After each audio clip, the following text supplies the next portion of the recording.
One true friendship is worth more than 1,000 superficial connections. Like water, we must adapt without losing our essence, even in solitude. A warrior who depends on external validation builds a fragile foundation for his confidence. Like a broken mirror, many superficial friendships distort our true image. Hello, I'm Ruby and Oliver, and today I have the honor of welcoming two of the greatest spiritual masters of all time. The art of living well, even with few or no friends. With me are Musashi, the legendary samurai and strategist, and Lao-Tzu, the profound thinker and founder of Taoism. Today's topic is especially relevant in a world where the social pressure for popularity has never been so intense. You will discover how solitude can be a source of strength, not a weakness.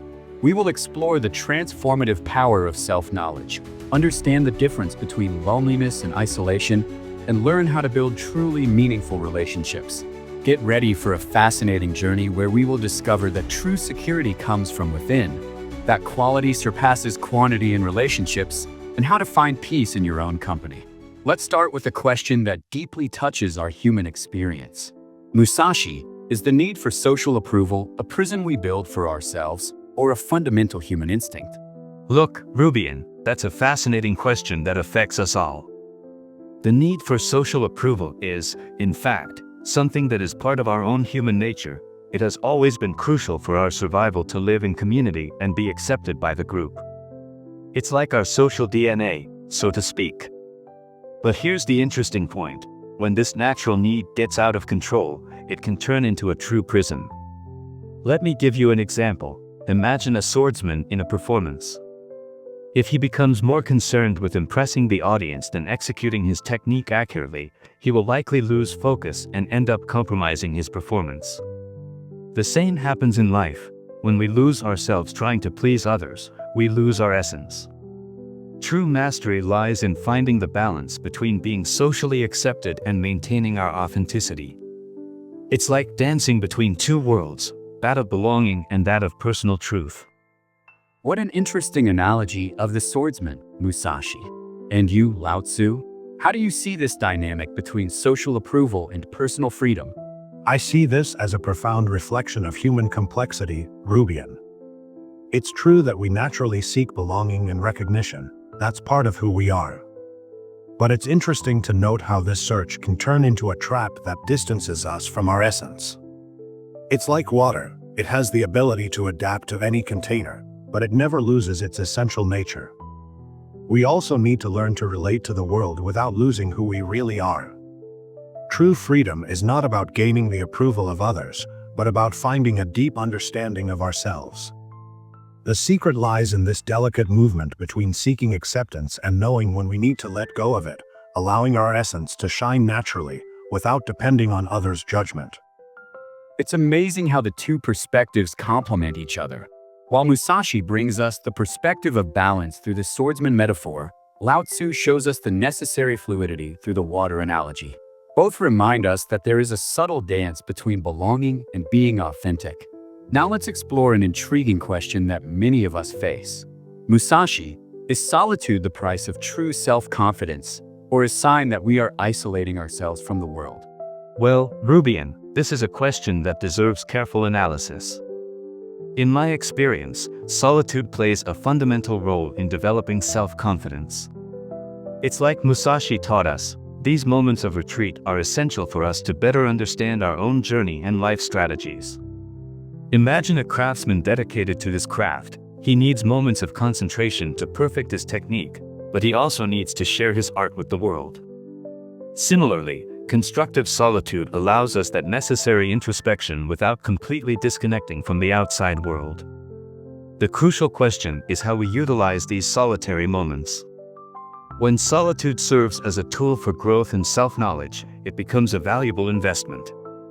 However, if it turns into a hiding place, we need to reevaluate our relationship with the world and find our way back to social interaction. Fascinating this craftsman perspective, Musashi. And you, Lao-Tzu? How do you see this relationship between solitude and self-confidence through the lens of Taoism? Rubian, in the Taoist view, solitude is like a Zen garden, a space for contemplation that allows us to tune into our deepest essence. When we temporarily step away from the external noise, we create an environment conducive to listening to our inner voice. However, just as a tree needs both its roots and its branches reaching out to the sky, we also need that balance between introspection and connection with the world.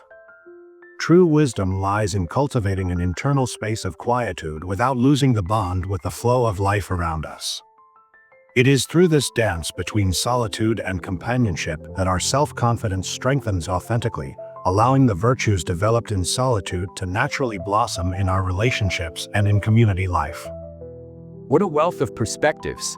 Solitude, when well understood, is not isolation, but rather a portal to self-knowledge that allows us to return to the world stronger and more aware. Let's move on to the next question. But before we continue, let me give you an incredible tip. Did you know that it's very easy to get ahead of 99% of people, succeeding in everything you want for your life? I'll leave a link below in the first comment to a book that changed my view on many aspects of my mind, and that has been helping thousands of people find clarity and confidence to achieve their goals and dreams. Don't miss it. I'm sure you'll love it. Let's explore an intriguing question about relationships. Musashi, is having many friends a sign of social success or a trap that distances us from ourselves? Rubian, this is a deep reflection that deserves our special attention. On the warrior's path, as I understand it, the true wealth of friendships lies not in quantity, but in the quality of the connections we establish. Think of a tree. It needs deep and strong roots to grow healthy, not many superficial roots that barely touch the ground. Similarly, when we spread ourselves thin in many superficial relationships, we risk losing our own essence, like a river that divides into several streams and ends up losing its original strength. The true value lies in friendships that mirror us, challenge us, and accompany us through adversities. They are not just companions for moments of celebration, but journey partners that propel us to a deeper understanding of life and ourselves. A powerful analogy with the tree, Lao-Tzu. And you, how do you see this issue of quantity versus quality in friendships? Look, Rubian, this question touches on something very subtle and profound. At first glance, having many friends may seem like a sign of social success, but we need to look beyond the surface.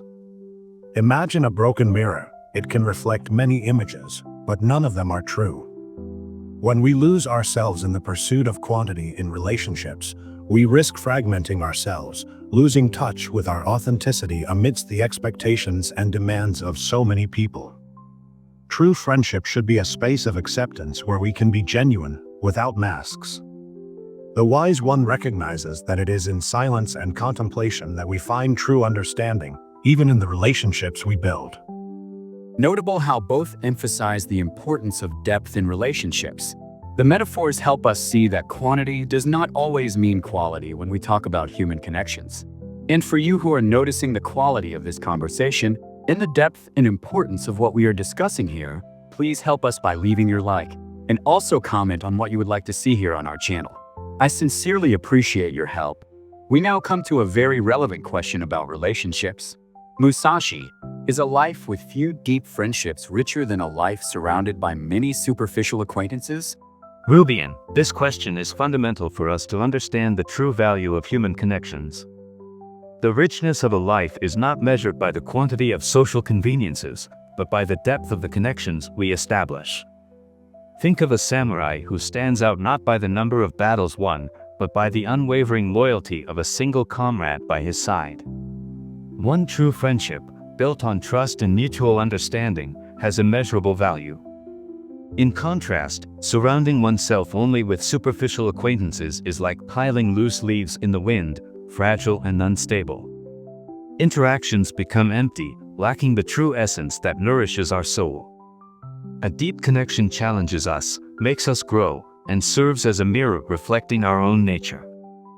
A powerful analogy with the samurai and his loyal companion, Musashi. And you, Lao-Tzu, how do you see this issue of depth versus quantity in friendships? Look, Rubian, this question touches on something very deep about the nature of human relationships.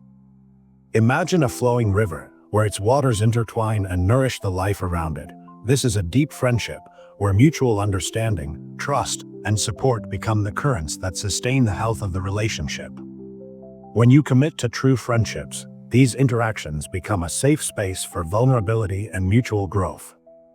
It's like cultivating a precious plant. Dedicating time and care results in robust flowers, while the lack of such dedication, even amidst an abundance of apparent friendships, results in insipid relationships. Harmony and true connection are like the essence of the Tao, always present, sustaining and enriching the experience of living. What enriching perspectives!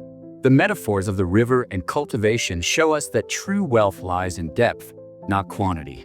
We've arrived at a fascinating question that touches the core of the human experience. Musashi, is the fear of loneliness a social construct that prevents us from finding true inner strength? Rubian, how interesting. Loneliness is often misunderstood in our society. It's as if we've created a myth that being alone means being incomplete or weak, when in fact, it can be just the opposite. Imagine a warrior who needs to withdraw to reflect and strengthen himself. It is in the quiet that he finds a deeper understanding of himself and the world. The fear of loneliness can blind us to this unique opportunity for growth. In fact, loneliness is not an enemy, but a valuable teacher. Although society pressures us to be constantly in company, moments of introspection are essential for discovering our true strength. Mastery reveals itself when we can find ourselves in the calmness and unity of our thoughts, allowing the spirit to strengthen and wisdom to flourish. A revealing perspective on loneliness as a teacher, Musashi. And you, Lao-Tzu, how do you see this relationship between the fear of loneliness and our inner strength?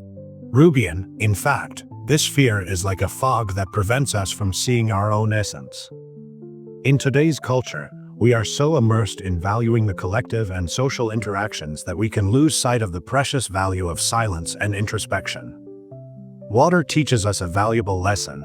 It does not fear being alone in a vase, for its strength lies in its own essence. The practice of contemplation and time alone can become a portal for discovering our own truths and true potential. The wise know that it is in the stillness of solitude that we germinate the strength needed to act with authenticity. Therefore, instead of fearing loneliness, we should embrace it as a path of self-discovery, where we can hear the voice of our heart and align with the natural flow of life.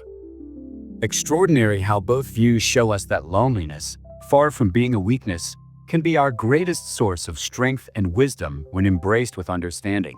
Let's explore a question that deeply affects our personal journey. Musashi, does true security come from within, or does it depend on the recognition and acceptance of others? Rubian, let me share a fundamental perspective on this. True security is like an internal treasure that we discover through self-knowledge and discipline. It is not something we can beg for from the approval of others. When we observe the practice of kendo, for example, we see that a practitioner who depends on validation with every victory ends up building a fragile foundation for their confidence. On the other hand, one who dedicates themselves to deeply understanding their art, learning from each experience, develops a security that transcends praise or criticism. It's like a well-forged sword. Its value does not lie in public recognition, but in the intrinsic quality and mastery of the one who wields it. The warrior's journey is, essentially, a path of self-acceptance and personal mastery, resulting in unwavering confidence. A profound analogy with the art of kendo, Musashi. And you, Lao-Tzu, how do you see this issue of inner security versus external approval? Look, Rubian, this question touches the core of our existence. True security is like a deep anchor that we cast into our own being, not in the unstable waters of others' opinions. When we seek external validation, it is like a boat adrift in a stormy sea, always vulnerable to the changes of the weather.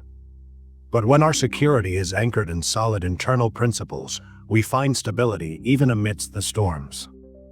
It's like cultivating an inner garden. When we take good care of it, it flourishes regardless of the seasons or what others think of it. Our connection with the Tao, with our essential nature, is what provides us with this unshakable serenity. Impressive how both perspectives show us that true security is an inner journey. The pursuit of external approval only distances us from our authentic strength.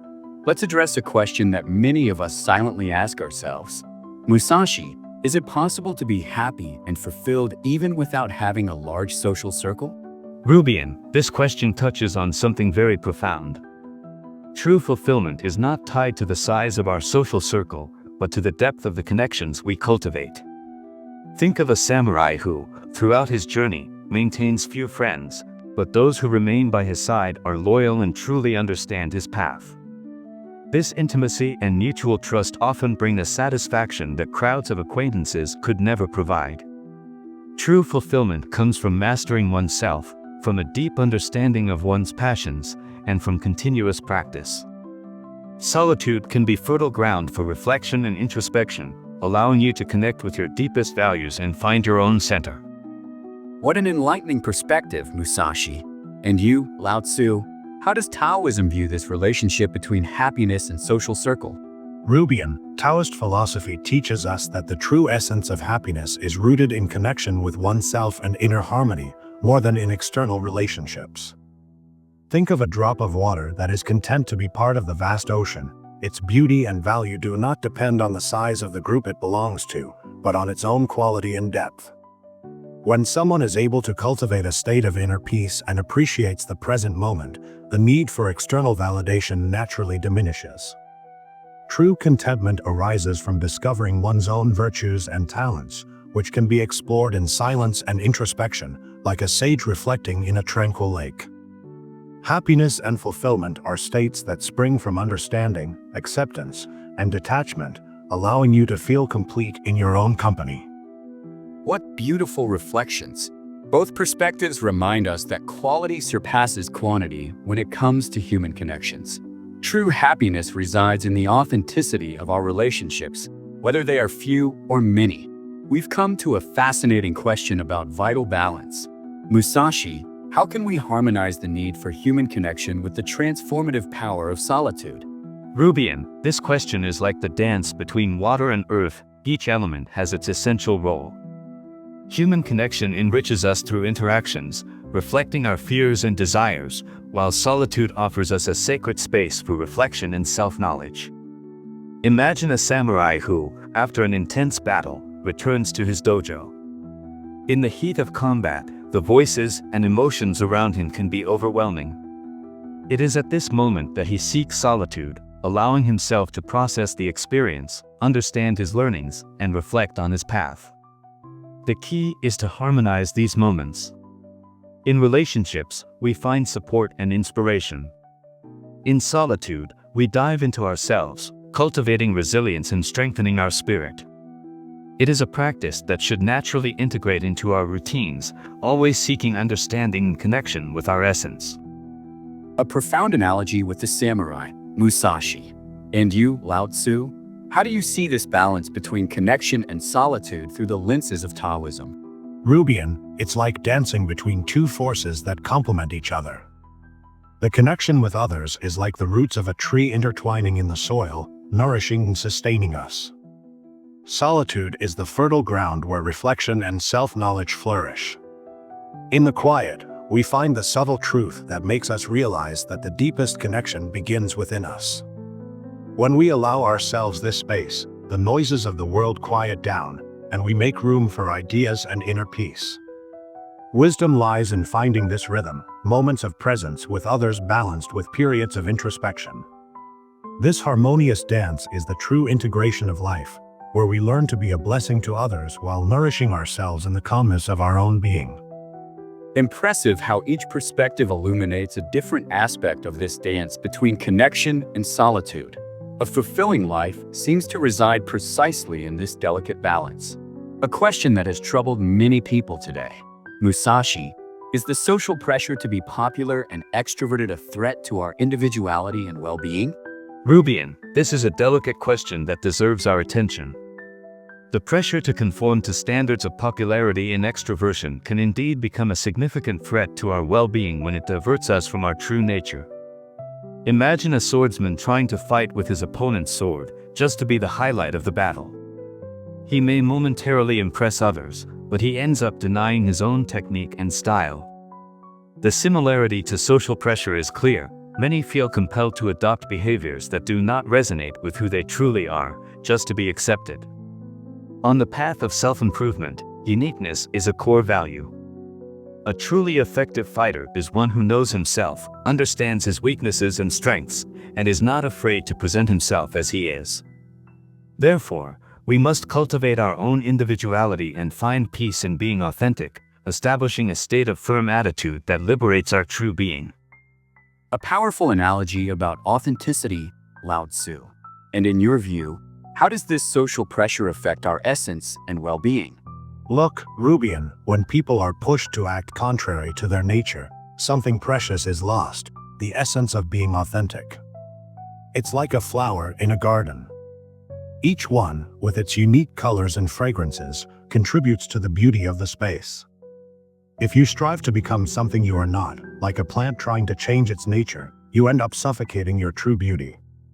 Taoism teaches us that true wisdom lies in respecting one's own essence and finding a balanced path, where authenticity prevails over conformity. By embracing the quietness and simplicity of being who we really are, we can cultivate an inner space where we naturally flourish. True strength and happiness come from accepting our uniqueness, not from submitting to the pressure for popularity. What depth in both perspectives! It makes me think that perhaps our greatest strength lies precisely in embracing who we really are, without trying to fit into external molds. We've arrived at a fascinating question about human relationships. Musashi, is it possible to build authentic relationships in a society obsessed with appearances and superficiality? Rubian, yes, it is absolutely possible, but it requires a conscious and courageous approach. You see, this reminds me a lot of Kendo, where the true essence of the art is not in external display, but in the deep understanding and connection between practitioners. To build authentic relationships, we need to have the courage of a warrior, removing social masks and allowing ourselves to be truly vulnerable. It's like creating an emotional dojo, a safe space where people can express themselves freely, without fear of judgment.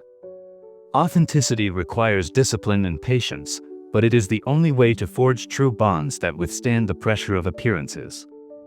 Like in martial strategy, we need to understand and adapt to the environment, allowing genuineness to flourish even in challenging territories. A deep analogy with martial arts, Musashi. And you, Lao-Tzu, how do you see the possibility of building genuine connections amidst so much superficiality? Rubian, it's interesting to observe that, even in a society focused on the superficial, true connection happens in the depths of being. Imagine a serene lake. On the surface, you see only the reflection, but it is in the depths that life truly pulses. When people allow themselves to be vulnerable and honest, removing layers of pretense, something magical happens. Relationships become like a natural flow of water, where trust and empathy flow freely. To cultivate these authentic connections, we need the calm and patience necessary to truly absorb the nuances of the other. It's like observing flowers in a field. Each has its unique beauty that only reveals itself when we take the time to truly appreciate. What transformative perspectives! Both of you show us that authenticity is possible when we create safe spaces to be true, whether through the courage of the warrior or the depth of the lake. Wow, what an incredible conversation we had today. Before we wrap up, I want to immensely thank our masters for sharing such profound wisdom about the art of living well, even with few friends. Your perspectives have shown us that true strength comes from self-knowledge and that quality always surpasses quantity when it comes to relationships. It was fascinating to see how we can find balance between connecting with others and our own essence. We learned that solitude can be a source of power, not a weakness, and that authenticity is the path to truly meaningful relationships. Masters, it was an immense honor to have you here today. I hope to welcome you again soon for more transformative conversations like this one. And you who have made it this far, don't forget to check out the other 2 videos that appear on your screen now. Just click on the images to watch equally special content. If you haven't subscribed to the channel yet, now is the time. Here we always bring relevant topics like this that help us reflect and grow. Also, activate the bell so you don't miss any updates. Thank you for watching until the end. And I wish you to be free from everything that takes away your peace.